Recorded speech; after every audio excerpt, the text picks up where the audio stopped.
If we fail something small, it doesn't mean we fail our strategy. How do not bad days define our life?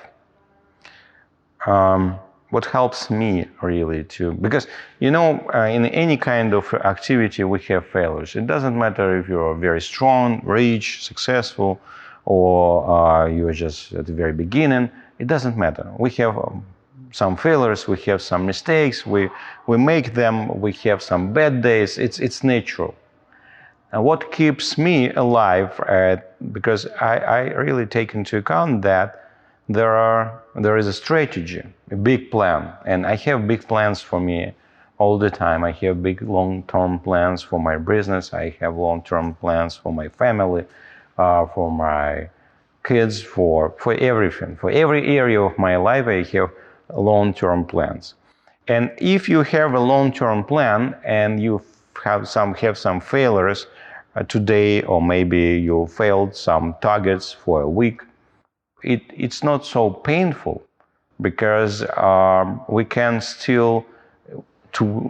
win this war. Even if we fail some small battle, if we fail something small, it doesn't mean we fail our strategy. It's natural, because the truth is we don't have 100% expertise, and this is why we make mistakes.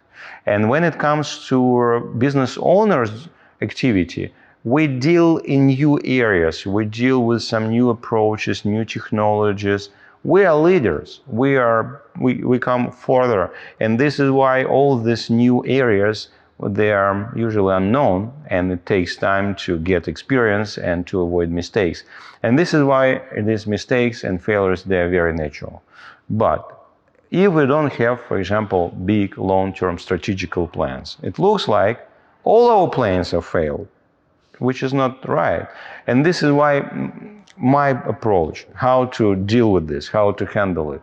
You just need to define your long-term plans and look at them.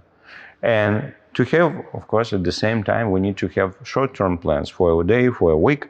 And in this case, even if I fail, okay, I see anyway, I continue to deal with my long-term plans.